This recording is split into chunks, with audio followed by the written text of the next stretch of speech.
దయచేసి కిడ్నాప్లో మీరు ఇప్పటికైనా గమనించండి. ఈటీవీ వాళ్ళు కానీ ఈనాడు వాళ్ళు కానీ ఉంటే వాళ్ళు కూడా రాసుకోండి సార్.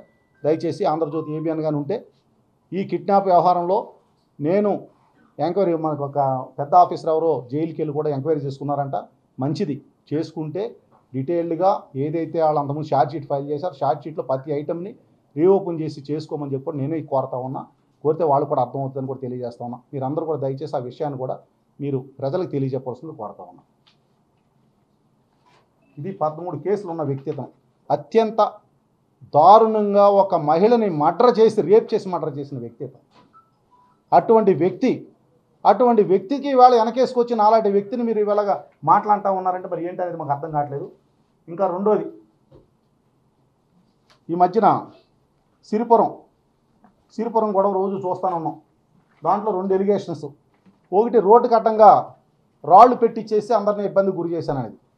నేను 14/8/2023లో నేను మున్సిపల్ కమిషనర్కి, పోలీస్ కమిషనర్కి ఉత్తరాలు రాశాను. నేను అవి పెట్టిన తర్వాత ఇవన్నీ కూడా రోడ్డుకి అడ్డంగా ఉండటం వల్ల ఇబ్బంది పడతా ఉన్న ట్రాఫిక్ అంటే స్వచ్ఛ సర్వేక్షణ ప్రకారం, స్మార్ట్ సిటీ రూల్స్ ప్రకారం ట్రాఫిక్ సిగ్నల్స్ని మినిమం చేయాలని మాకు పైనుంచి ఆర్డర్స్ ఉన్నాయి సార్, మేమేం చేయలేము, మాకు పైనుంచి వచ్చిన ఆర్డర్స్ అంటే సరే నేను వదిలిపెట్టాను.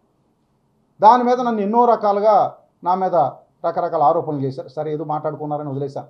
రెండోది, 63 కోట్ల రూపాయలు టీడీఆర్ నేను తీసేసుకున్నాను అన్నారు. ఒరిజినల్గా ల్యాండ్ నాది కాదు, హెగ్డే ఫ్యామిలీ అని చెప్పి వాళ్ళు విజయవాడలో ఉంటారు, వాళ్ళది. మాకు డెవలప్మెంట్కి ఇచ్చారు. 40% మేము వాళ్ళకి ఇవ్వాలి, 60% మేము తీసుకోవడానికి, బిల్డింగ్ కట్టడానికి వాళ్ళతో అగ్రిమెంట్ అయ్యాం. పని మొదలుపెట్టాం. దానికి 2041 మాస్టర్ ప్లాన్ 2021లో వచ్చింది, 22లో 2041 ఫోర్స్లో ఉంటుంది. ఆ మాస్టర్ ప్లాన్ ప్రకారం అక్కడ రోడ్డు ఎంత వెడల్పు ఉండాలో వెడల్పుకు తగిన స్థలం రోడ్డుకు విడిచిపెట్టిన తర్వాతే బిల్డింగ్ కట్టాలి. అది రూల్. అది లేదంటే బిల్డింగ్ కట్టేసిన తర్వాత అప్పుడు రోడ్డు వేస్తానంటే బిల్డింగ్ అడ్డు వస్తుంది రోడ్డుకి.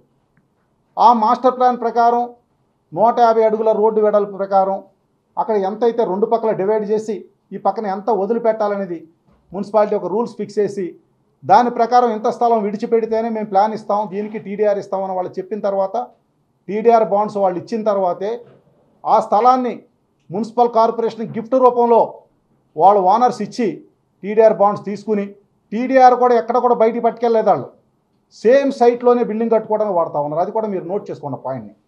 63 కోట్లు టీడీఆర్ బయట పట్టుకెళ్ళి అమ్ముకోవట్లే, సేమ్ సైట్లోనే ఇక్కడ పోయిన ల్యాండ్ ఎక్కడైతే పోయిందో దాంట్లో వాడుకుంటున్నారు. వాళ్ళు సేమ్ సైట్లో కట్టుకోవడానికి రెడీ అయ్యి ఆ టీడీఆర్ ప్రకారం బిల్డింగ్ కట్టడానికి వెళ్తూ ఉన్నారు. దాని మీద రకరకాల ఆరోపణలు వచ్చినాయి. సరే మేము ఎంపీగా ఉన్నాం కాబట్టి బిజినెస్ చేస్తాం, ప్రతిపక్షాలు ఆరోపణలు చేస్తారనుకున్నాం.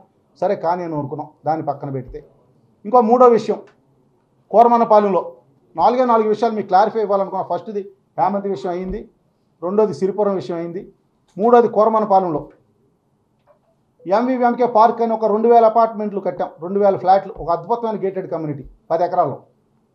2018 తెలుగుదేశం ప్రభుత్వం అధికారంలో ఉండగా వీళ్ళందరితో అగ్రిమెంట్ అయ్యాం. మేము అగ్రిమెంట్ అయ్యి 2018లో ప్లాన్ అప్రూవల్ తీసుకున్నాం. దానికి తెలుగుదేశం ప్రభుత్వం ఎంపీని కూడా కాదు అప్పుడు.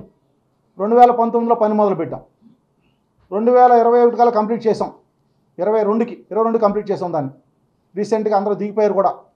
దాంట్లో 1%గా నేనేదో ఫోర్స్ఫుల్గా తీసుకున్నానని చెప్పేసి దాని మీద రకరకాల ఆరోపణలు మన చంద్రబాబు నాయుడు గారు కూడా మాట్లాడడం జరిగింది.